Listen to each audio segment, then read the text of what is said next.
అందరికీ నమస్కారాలు. Chaitanya social welfare society chairman Koidi Narasimhulu గౌడ్ని నేను.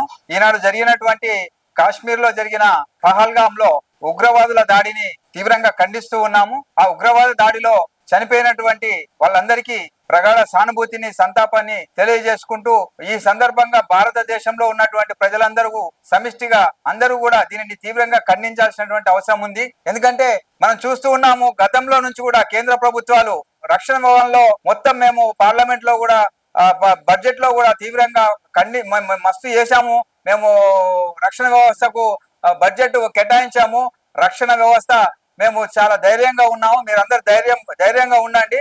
ఏమొచ్చినా కూడా జాతీయ అంతర్జాతీయ స్థాయిలో ఎలాంటి ఉగ్రవాద దాడి జరిగినా మనకు ధైర్యపడాల్సినటువంటి అవసరం లేదని చెప్పినటువంటి ఈనాటి బీజేపీ ప్రభుత్వం రక్షణ వ్యవస్థ వైఫల్యానికి ఇది ఒక తార్కాణం అని చెప్పవచ్చు.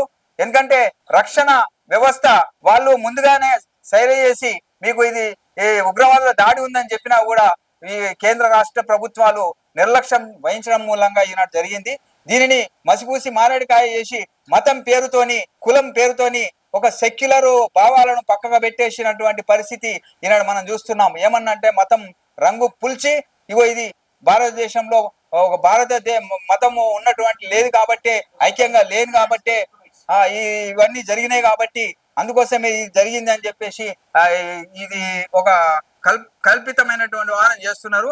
అప్పటి నుంచి ఇప్పటిదాకా కూడా రక్షణ వ్యవస్థలో అగ్నివీరుని ప్రవేశపెట్టినాం, దాంట్లో రిక్రూట్మెంట్ చేస్తున్నాం అని ప్రగల్భాలు పలికినటువంటి కేంద్ర ప్రభుత్వం, బీజేపీ ప్రభుత్వం ఇప్పటికీ కూడా ఆ రక్షణ వ్యవస్థలో రిక్రూట్మెంట్స్ లేవు అని అంటే దానికి కారణం రక్షణ వ్యవస్థ ఎంత వైఫల్యంలో ఉంది అని చెప్పేసి మనం చెప్పవచ్చు.